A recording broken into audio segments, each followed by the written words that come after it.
What's the stuff that turkey has that makes you tired? Tryptophan. Diane? Tryptophan? Tryptophan. Diane? Dude, Aaron and I are loaded full of all that tryptophan already, and it's not even Thanksgiving yet. Diane?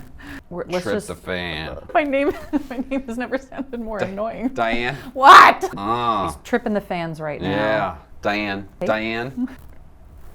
Aaron. And now, your Seattle real estate market update with Aaron Janus.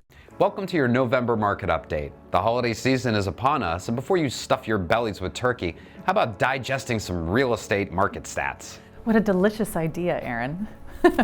All right, let's start with a look here in Seattle, where the median home price sits at $802,500, which is around $7,500 more than it was last month, but down 5.6% from this time last year.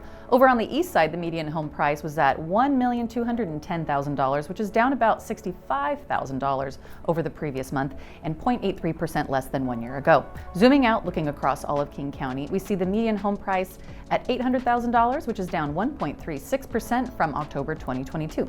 So here's Aaron for a look at inventory. Well, thank you, Diane. Beginning here in Seattle, we see active inventory down over 10%, with pending sales also down nearly 8% from this time last year. There's currently 2.4 months worth of inventory in Seattle, which is up about 0.25% from last month.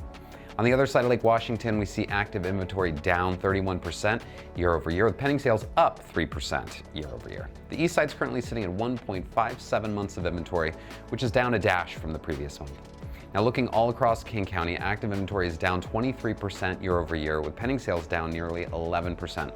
We currently have 1.88 months worth of inventory in King County.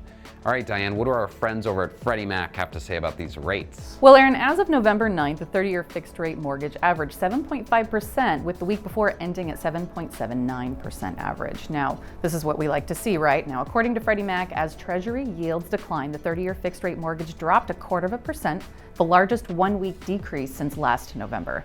Now, incoming data show that household debt continues to rise primarily due to mortgage, credit card, and student loan balances, and many consumers are feeling strained by the high cost of living. So unless mortgage rates decrease significantly, the housing market will remain stagnant. So, in the spirit of continuing this conversation we introduced last month about what a normal market looks like, let's revisit this idea of when the right time is. Again, there's no generalization about right time. Rather, it's about being the right time for you to buy or sell. And the best way to determine what, when, and how to do so is by gathering facts.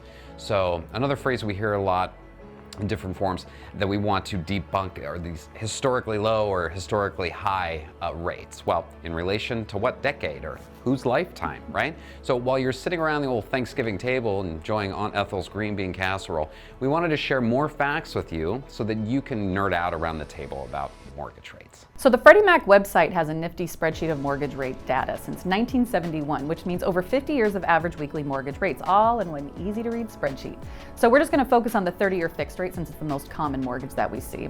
And as you can see here, in 1971, the 30-year fixed rate average ended the year around 7.5%, and 10 years later in 81, the average rate jumped to over 18%. 10 years after that, in 1991, the average rate cut back in half down to about 8 to 10%, and by 2010 for another 10 to 15 years thereafter, even though the rates did hit just below 7% a few times, the majority of the 1990s and 2000s 30-year fixed rate remained around 7 to 10%. And it's not until 2009 that we see rates hit that 4% mark and dance between 3 to 4% for the next decade until the pandemic hit. And for 1.5 years, between July 2020 and November 2021, the rates hit just below 3%. Which was a 50-year record, right? Yeah.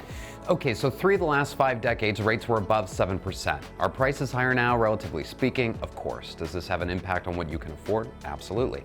However, you need to play the long game in real estate. Remember, most of the wealth created in this country has always been through real estate. Perspective is everything. And as my mom always said, don't cut off your nose to spite your face. I'm still not really clear what that means, but I think it makes sense here. Anyway, if you're interested in teasing this out a little bit more, or you want any more of my mom's quips, please do call us. So thank you again for joining us. Please be sure to, smash subscribe button. All of our social media channels, you'll find us at JanusGroup, RE. And most importantly, from all of us at the Janus Group, we are so grateful for you and wish you the most wonderful Thanksgiving. Happy Thanksgiving. House goals realized. Janus Group at RE/MAX Integrity. It's a tooth!